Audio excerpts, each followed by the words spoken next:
came in. So I think the three of them have been together now for about 25 years as a section. And with me in the section, I've been there for 10 years, which is a pretty long, significant amount of time. It's gone by super fast, though. It seems like last week that I joined, because within this particular trumpet section, um, I'm always learning. It's a situation where it's an amazing situation for growth for me personally. So being in a section and being in this section is really, you know, just a very special thing. I always try to position myself in situations where I'm going to learn and I'm going to grow. And this trumpet section is just phenomenal that way. And it's a joy to be a member of the trumpet section. And every rehearsal, every sound check, every gig, I learn something new. Every single one. And if you have the right attitude, you can do that in any section that you're in, really. But even if you don't have the right attitude, sitting in a trumpet section with Ryan Kaiser, Wynton Marsalis, and Marcus Printup, you're going to learn something. There's no way not to, because they're just so incredible. So one of the first things I want to talk about just a little bit is the importance of humility when you're playing in a trumpet section. Now, trumpet players have a reputation, especially lead trumpet players, of being arrogant, having a big ego, and that partly comes with playing the instrument, and a lot of people joke about it and whatnot. But in order to be able to play the trumpet, it's the lead voice of the band, and a certain kind of a swagger has to come with that, especially if you're a lead player again. You're really the lead voice of the entire band, so you got to have a certain vibe about you. You got to be a leader, and it doesn't have to be a verbal leader. You don't have to talk a lot. You have to lay it down with your playing without question, and that lends to ego, and ego is not necessarily a bad thing. As a trumpet player, ego is actually part of the job. Now, can you have humility at the same time? Of course you can, and of course you should. But the trumpet section is a very special place. I mean, I've heard people joke around, and I've joked around like this, saying, understanding your section, understanding the trumpet section's role in a big band. Well, a big band is really constructed to feature the trumpet section, and the other horns are just there to give us a break when we need to rest. That's kind of a trumpet joke, kind of a uh, it's not totally a joke though for some trumpet players. It's a mentality. Um, but a lot of people think of trumpet as king. Look at, I mean, King Oliver. Go back, they called him king. Ryan Kaiser doesn't like the nickname, but they call him King Kaiser. Um, it just goes along with the instrument. The nature of the instrument is the lead voice. Gabriel played the trumpet. We can go a lot of directions with that. But playing in a trumpet section is one of the true joys of my life. There's nothing better than like being in a great trumpet section where everybody's balancing and blending and really understanding what it means to be in a section, and understanding the role playing that goes on in a trumpet section. So what do I mean by role playing? Well, every part's got a different role. So if you look at, I So, mean, I so Kenny, let me just interrupt you for 1 second because we have a question that's pertaining a lot to exactly what you're starting to talk about. So I great. want to throw that question out there, and you can answer it in what you were saying. So this person's a sax player. What are the individual roles of the trumpet chairs in the section? So Okay, it's that coming from a sax point of view, but interested in the trumpet chair section. perfect. Thank you, Mike. And what's the person's name? I do not know the person's name actually. Okay, no name saxophone player. What's happening? Thank you for tuning in. I was just joking about the other horn players, man. Y'all are important, and I know that, and we all know that. Some of my best friends are saxophone players. So that's exactly where I was just about to go, and talking about the different roles of the different chairs in the trumpet section. Now it's different from band to band that I've been in.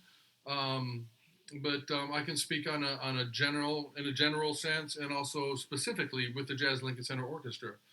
Um, there's obviously the lead player. All right, so the lead player's role is to state the phrasing for the rest of the section and quite often for the entire band.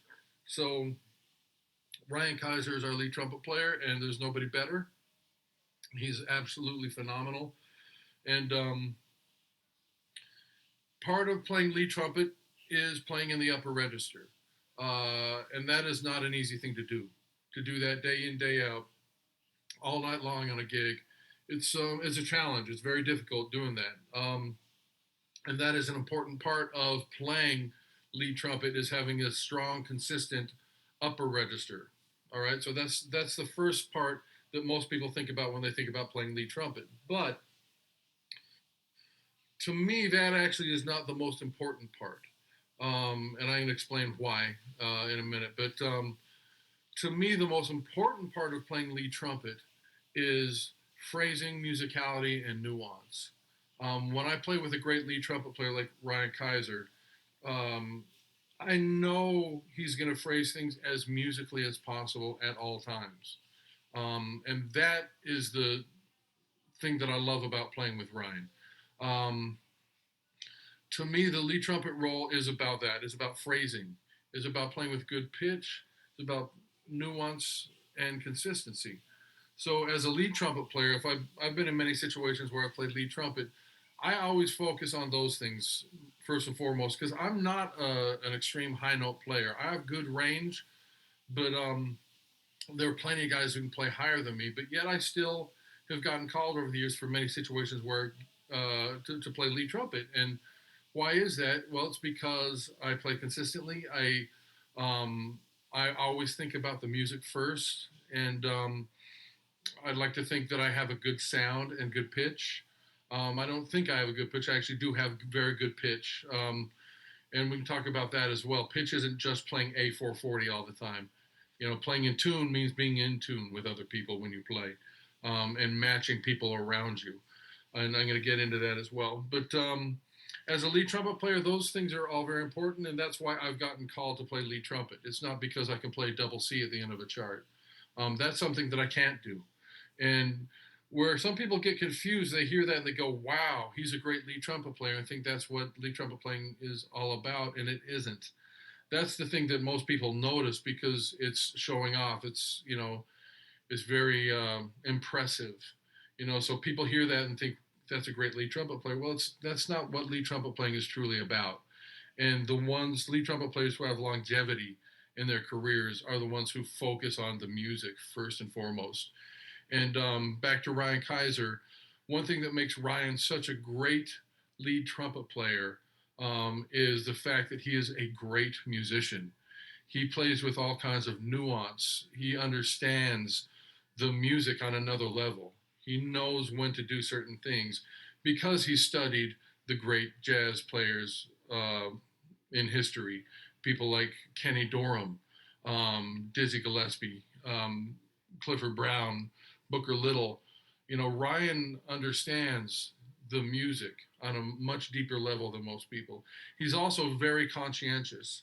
Now, whenever we have a new chart that we're rehearsing or a new concert that we're rehearsing with Jazz Lincoln Center Orchestra, I've noticed that the first rehearsal, Ryan always gets there. He's always there before I am.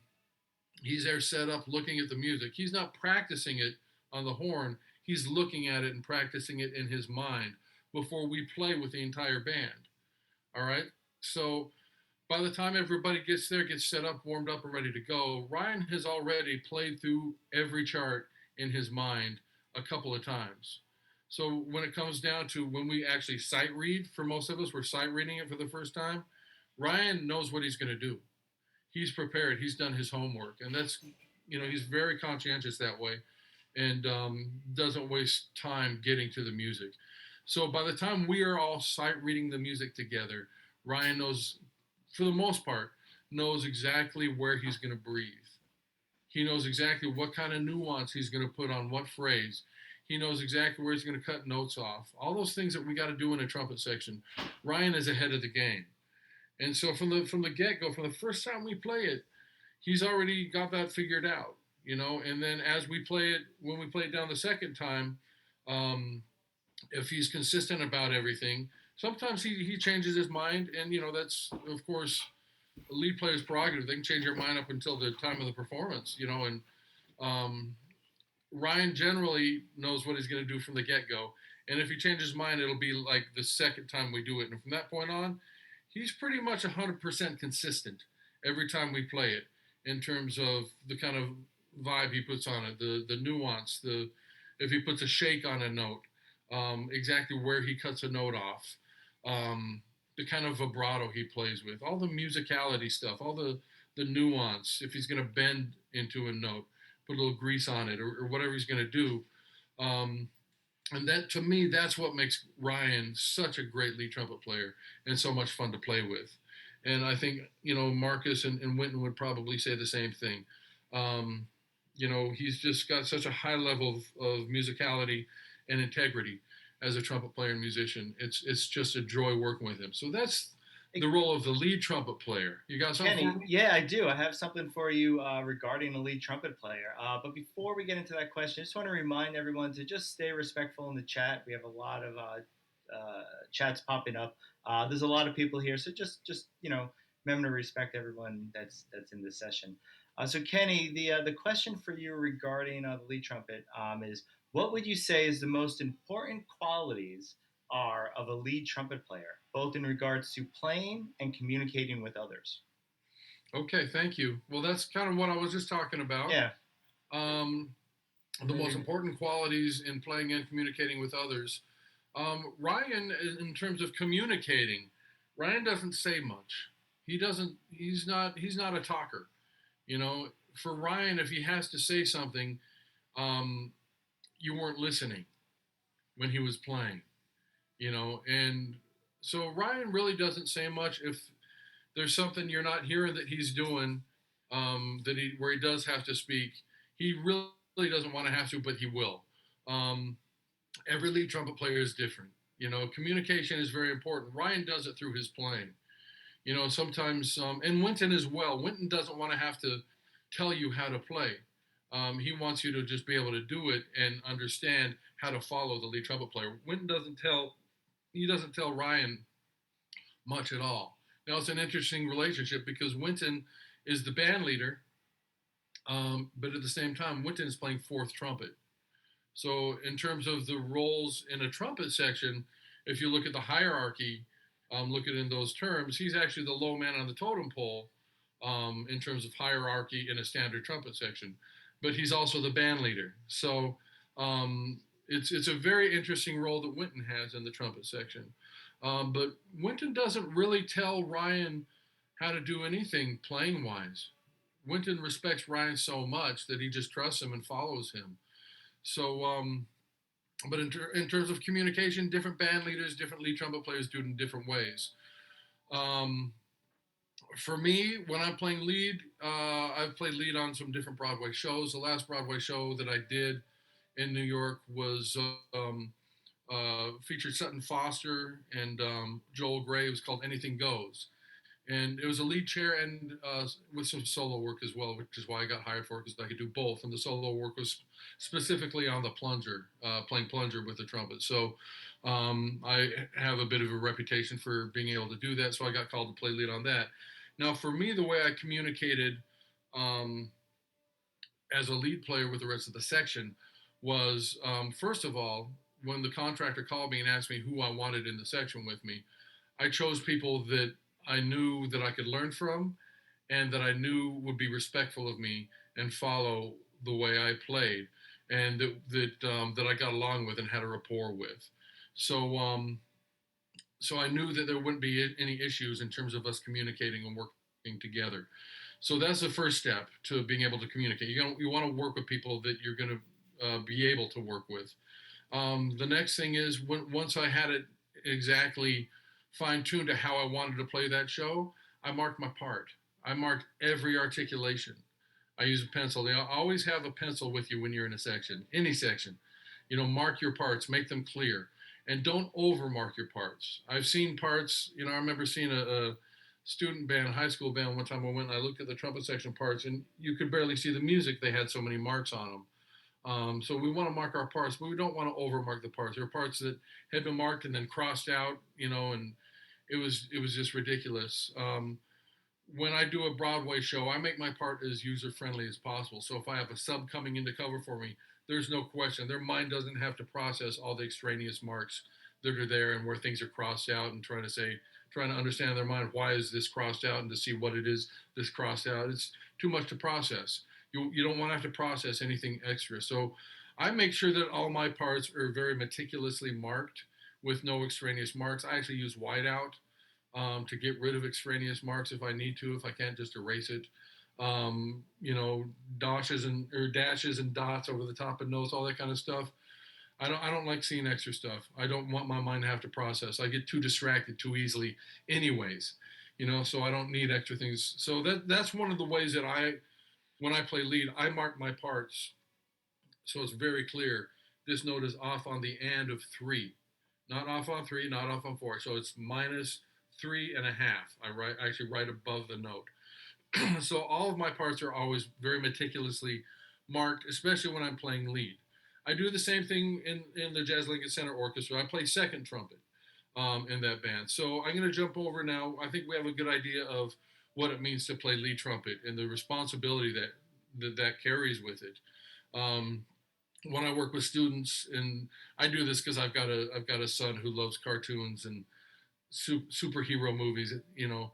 But I reference movies a lot, so I like to use the quote, "With great power comes great responsibility," that we all know from Spider-Man, and that's what it's like though playing lead trumpet. You're somewhat of a superhero. Sorry, my I have my mail thing on. Let me close that so it doesn't chime anymore. Okay, so with great power comes great responsibility, and you know everybody understands the meaning of that quote because of Spider-Man.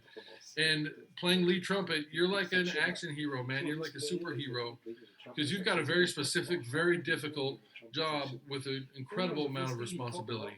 Playing lead trumpet with a big band. You are the lead voice of the big band. So the next, going down on the section, trumpet two. That's my role with Jazz Lincoln Center Orchestra. So my first job is to support my lead trumpet player. That comes in many forms. The first and most obvious is usually if there's a chord happening, a long note, the lead trumpet player will have the highest note. I'll have the second highest note playing second trumpet. And so I got to make sure that I hear how he plays that note. I hear the kind of attack he plays. I know exactly where he's going to cut that note off. And I hear the kind of vibration in his sound, in the nuance. If he bends into it, if he puts a shake on it, whatever he's going to do, if he puts a fall on it, I need to follow him. And sometimes it's like you're reading minds. You gotta really be inside that person's head when you play. There's a little bit of ESP that goes on playing in a band, in any role really. But playing second trumpet, I got to get inside my lead trumpet player's sound. I got to get inside my lead trumpet player's phrasing. I got to get inside my lead trumpet player's mind to really be able to match them and know what they're going to do before they do it.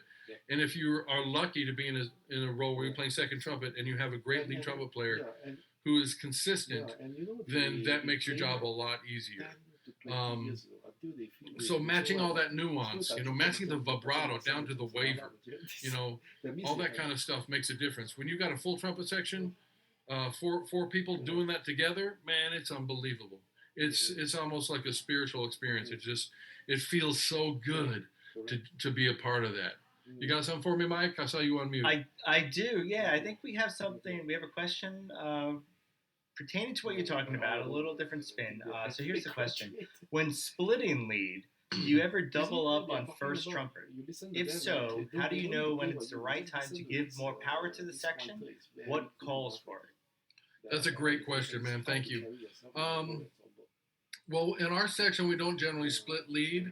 Occasionally, if Ryan is being featured on something, I'll play the lead part. Or occasionally, Ryan will pass me something to play lead on. So, Ryan will let me know if he has a passage when I'm resting and he needs to set up for the next phrase and make sure that he's strong for that. He'll sometimes ask me to jump over and play his part for 8 bars or whatever. When that happens, that's a bit of a split lead role. It's at the request of the lead player generally. Now we did do a concert that was recorded and it became a live CD put out by Blue Engine Records. Excuse me. That was with Maestro Ruben Blades or Blades. I'm not sure the proper pronunciation, but um, I've always called him Ruben Blades, but I think that's incorrect. But I gotta ask him. But in any case, that was a very demanding concert. Carlos wrote all the charts for that, and playing Latin music physically, there's a lot of high notes involved, and it can be very challenging, very demanding. And also, I think at that time Ryan had just had shoulder surgery recently. He had a rotator cuff thing, and um, so Winton brought in a second lead player, a gentleman who used to play lead in the band, named Seneca Black. So Seneca came in and made that concert with us. So we had five trumpets, and Seneca and Ryan split the lead.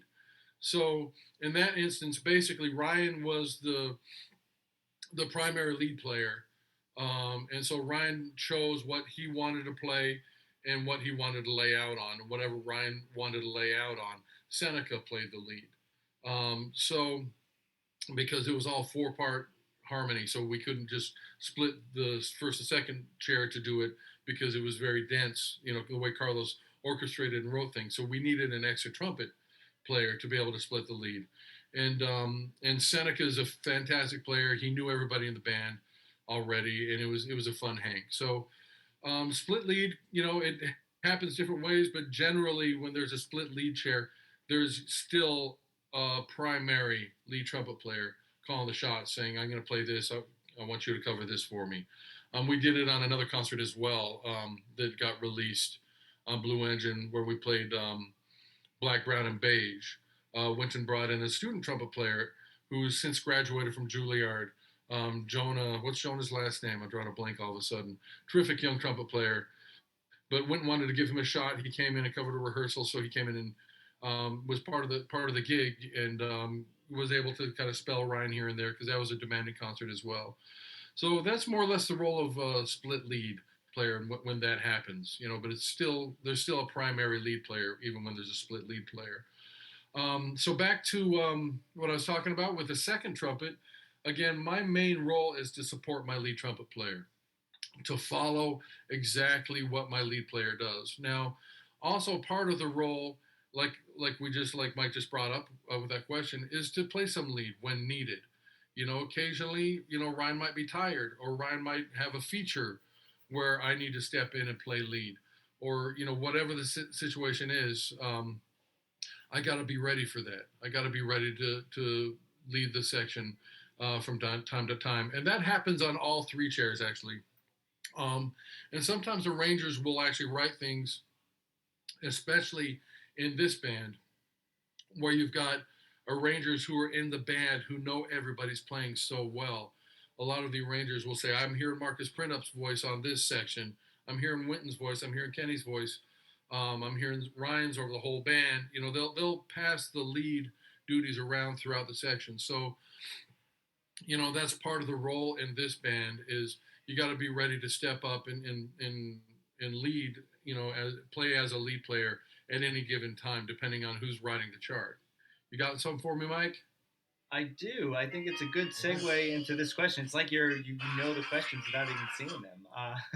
So Is that someone is ESP asking, thing I was talking about, man? it is. You got it. You got it. So you were talking about writing for the section and whatnot. Someone is asking, what are some do's and don'ts when writing for the trumpet section? Oh, So you that already is started talking about some do's there. So Yeah, that is a great question. Thanks, Mike, and thanks to whoever asked that question. Um, we actually got into this a little bit yesterday during our class it was me and Chris Crenshaw, Dan Nimmer, and Paul Nedzella doing our class yesterday. Do's and don'ts when writing for the trumpet section. Okay, don't make your lead trumpet player constantly play. You want to write rest into the lead trumpet part. You want to let the lead player rest enough so he or she is strong when it comes time for that shout chorus, or for the end of the chart where they got to have that high G strong and fresh.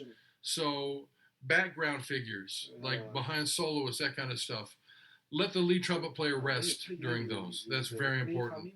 In fact, I would say let the first and second trumpet player rest, because honestly, playing second trumpet for me is in some ways is more difficult than playing lead, because most of the time I'm only like a third away, so I'm still in the upper register most of the time, with the lead trumpet, and then when the lead trumpet lays out, I'm expected to jump up and play lead trumpet, so I don't get that rest that a lead trumpet player gets.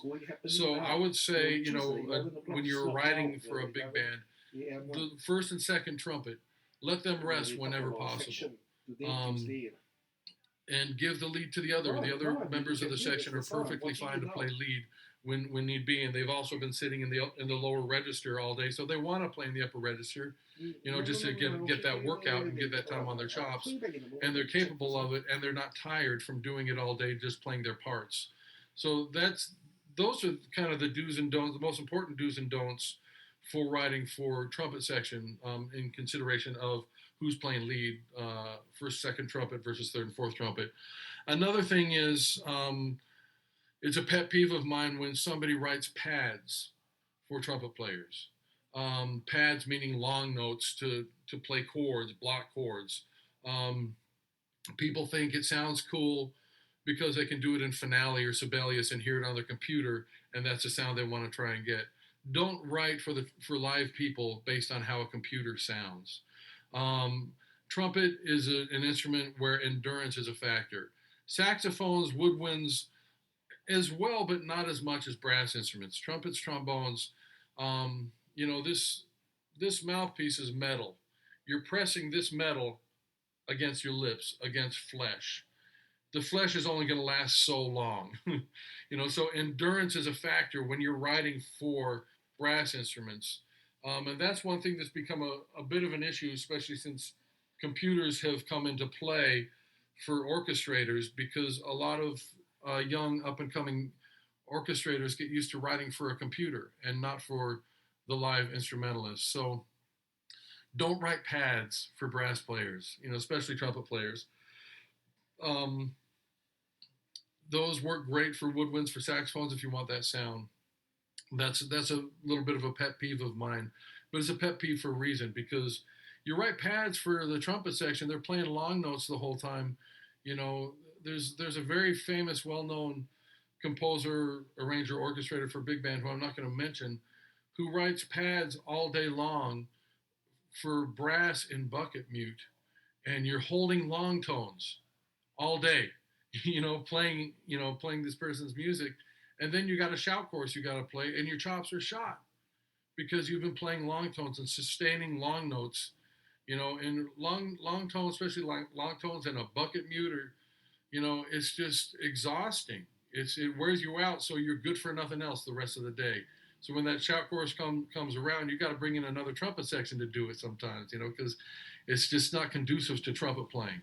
So when you're writing for a big band, realize that, please. And if you've got a section, there's also something to the beautiful sound of a brass chorale where you have that. And when it's a musical decision and you're actually writing for the sound of the instrument, then yeah, absolutely, that can be a beautiful option. But when you're writing for the sound of the computer and want instrumentalists to try and recreate that sound, you're starting from a negative place, and it's not gonna bode well for you in the long run. You're gonna get a lot of trumpet players who don't want to play in your band. So really be aware of that, when writing for trumpets, and understanding, like when you're writing for a big band, understanding the instruments is very important. Back in the old days, before computers, people knew about the instruments. They knew more about the nature of all the instruments, so they actually wrote for the instruments. Now, in the age of computers, people are writing for the computers, and and don't really understand the concept of even breathing as a wind player. I've come across. I recently came across, I think, a young composer who's a great guy, great attitude, a lot of energy. He's a drummer, and he's very creative minded. And he wrote a piece, and he asked me if I could play trumpet on it. And I said, sure, I'd be happy to. Send it to me. And I looked at it, And it's like I had to call him and say, "Sorry, man, this is beyond me. I can't play this. This is not playable by me." Now, I didn't say it's not playable by trumpet because I think there probably is, someone out there who's a strong enough trumpet player, who's a virtuoso, who would be able to play it. But he had like runs going like up and down 2 octaves with nowhere to breathe, and it's like, don't write like a keyboard player. Don't, for trumpet. That's not playable on the trumpet. I was nice and I said that's not playable by me, but the fact of the matter, it's not really too playable by the trumpet.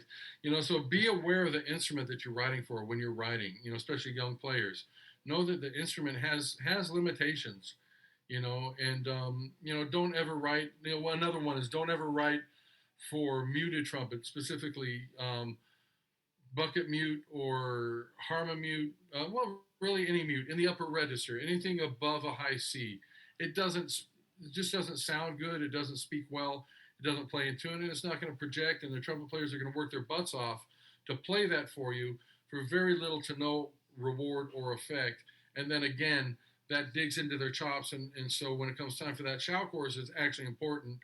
It's going to be a lot harder to get through that because you just had a passage playing for 32 bars straight in the upper register in a harmon mute. So things like that are very important to be aware of. Understand the instruments that you're writing for. All right. You got Great. something, Mike? I do. We probably have about time for two more questions. I'd say two, maybe three. I have one. This is from Ved, from England. He says, "Hi Kenny. I play saxophone in a jazz youth orchestra here in England. I just want I just wanted a trumpeter's perspective on musically communicating with other players, particularly with the saxophone section." Okay, that's a great. Is this? Did you say Fed? Ved, Ved, Ved, Ved. All right. What's Ved. up, Ved? Do we know each other? I know somebody with the name Ved. I recognize that. Anyways, I hope we do. What's happening? So that's a great question. Is communicating with people not in your section? Sometimes you just got to go back and ask. Sometimes, and I've done that many times. I do my best to listen. Especially if I've got something, and I want to get back a little bit more to the roles of the trumpet players in the section. But I'm going to answer this first. Um, if I've got something in the section where I'm playing second trumpet and it's just me playing with the saxophone section, and I'm supposed to, and I need to blend in with the saxophones, and maybe there's a clarinet lead or an alto lead, and I need to blend with them, and I can't always hear them from the back row, the way the big band is set up. The saxophones in front, trombones in the middle, then the trumpets in the back.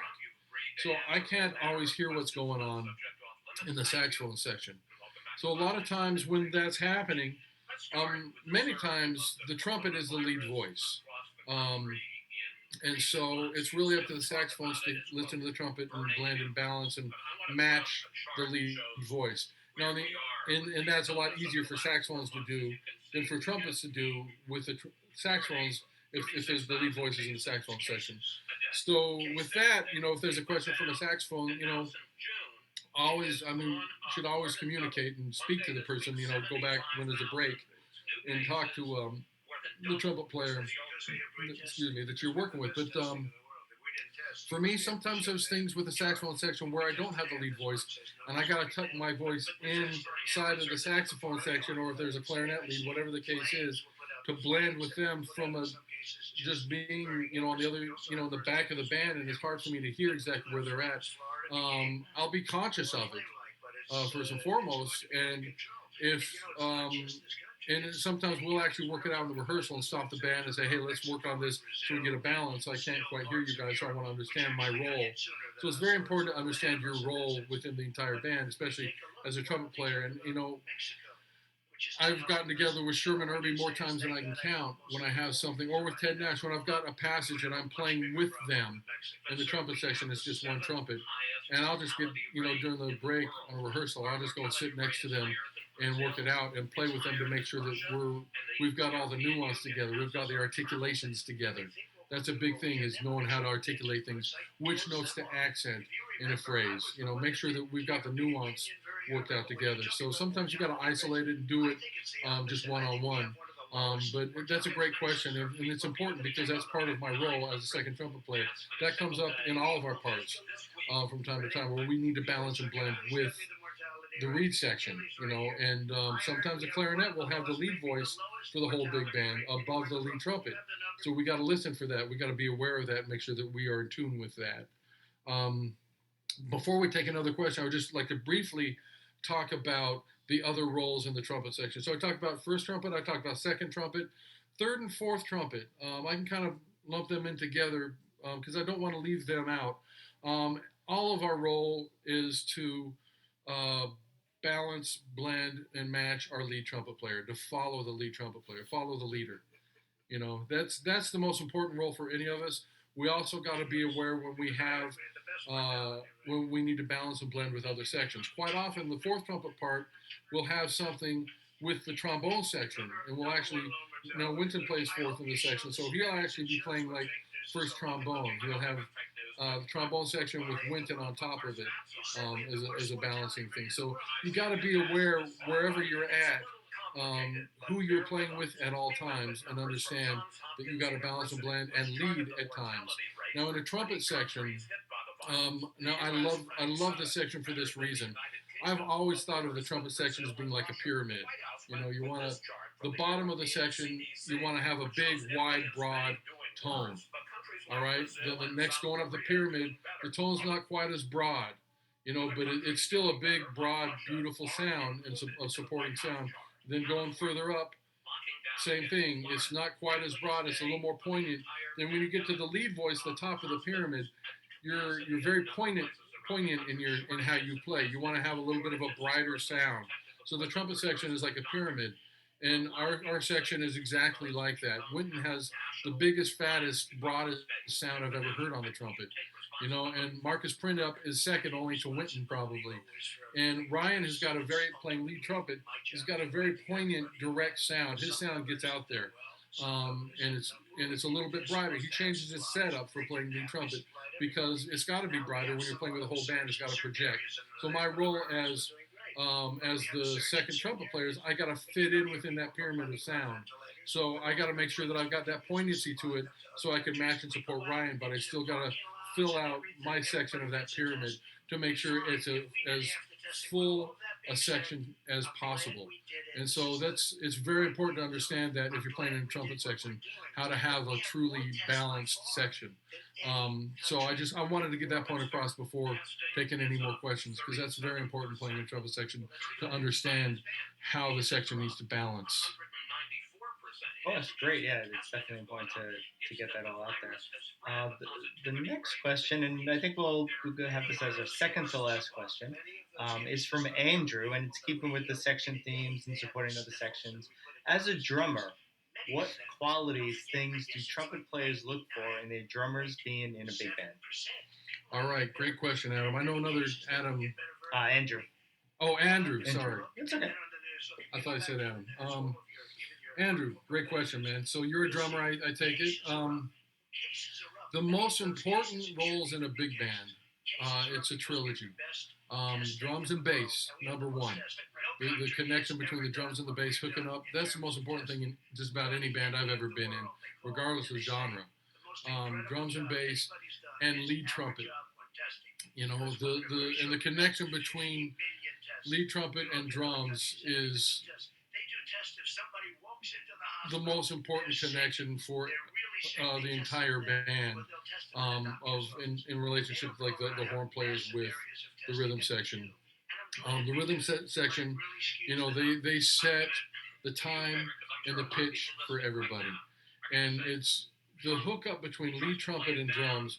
I went to this yesterday. I was thinking about Snooky Young and Sonny Payne from the Count Basie Orchestra.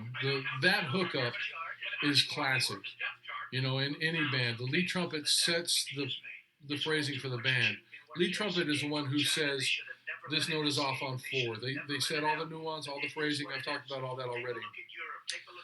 Where does the lead trumpet come up with that? It's not just out of the lead trumpet player's mind that they create that.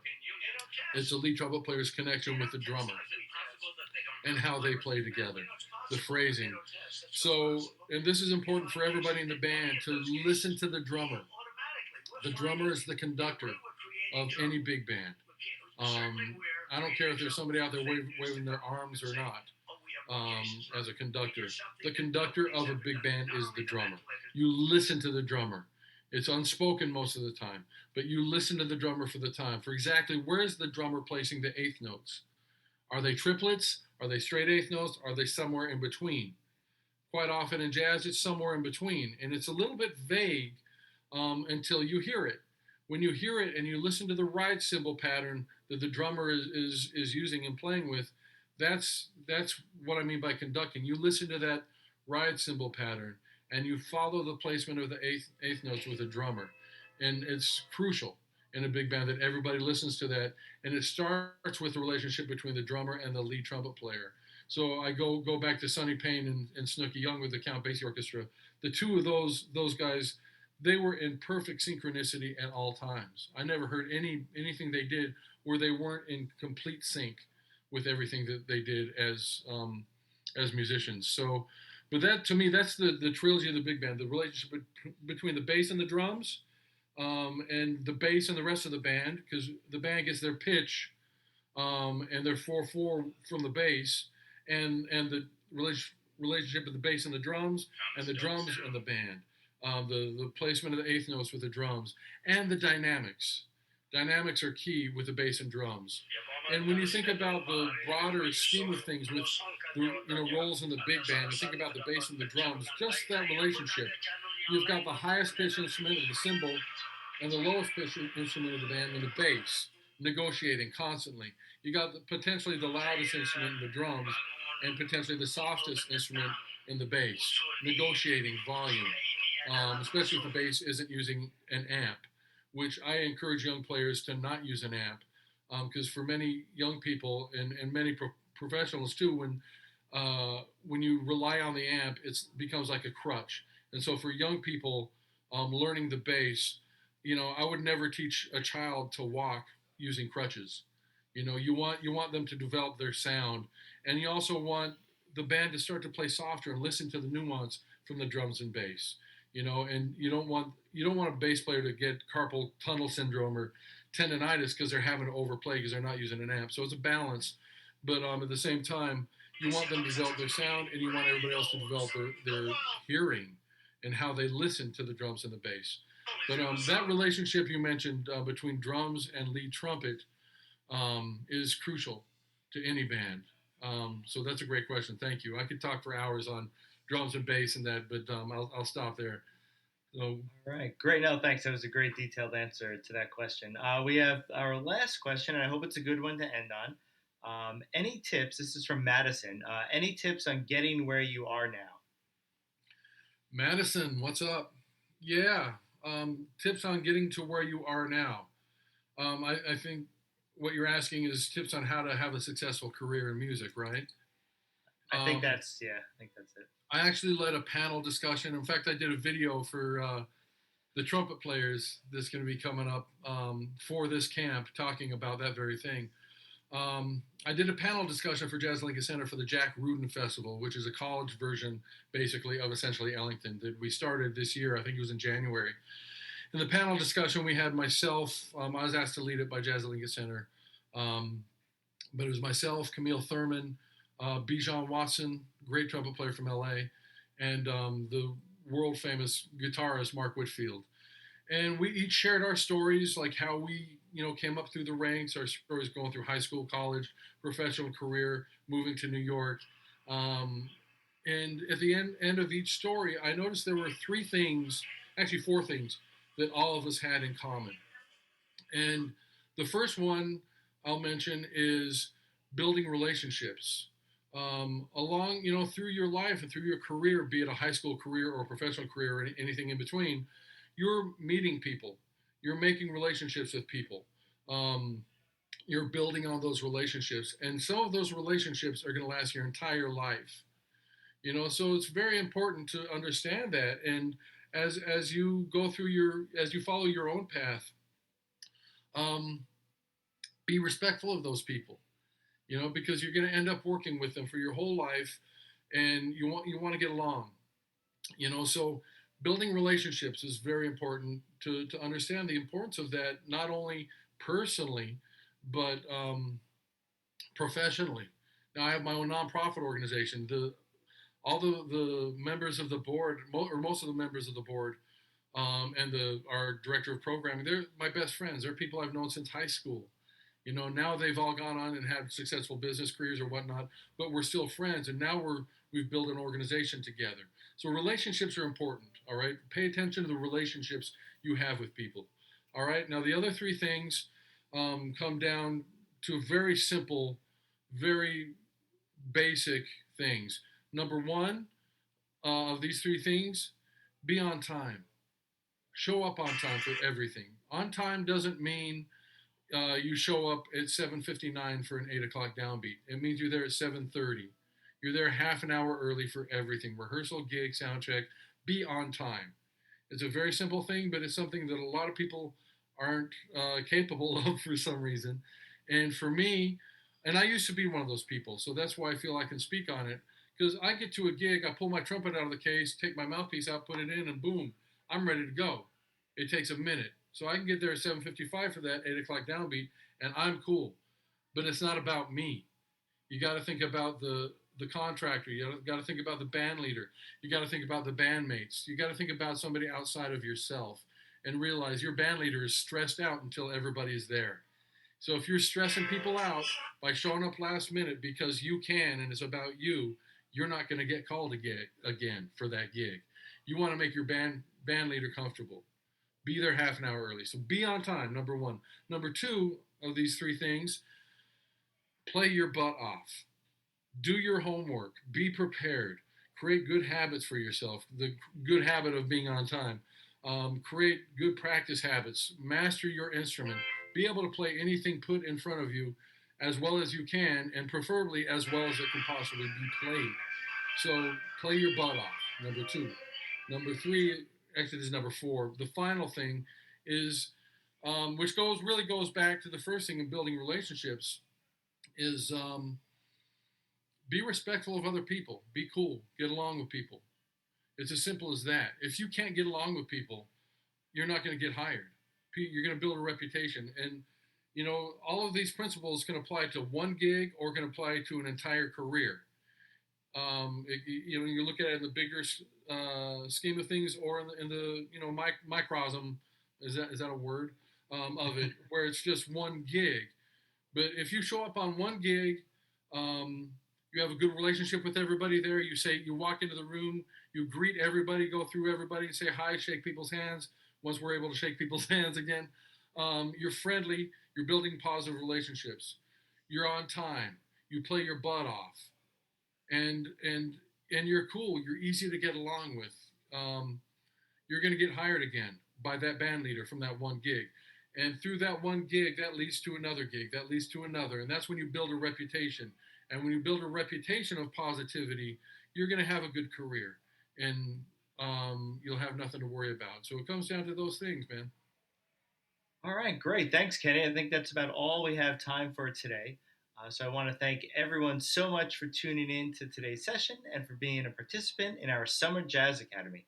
Please remember to visit jazz.org/SJA for additional updates, and remember to use the main link from your SJA welcome email to access classes throughout the 2 weeks of our program.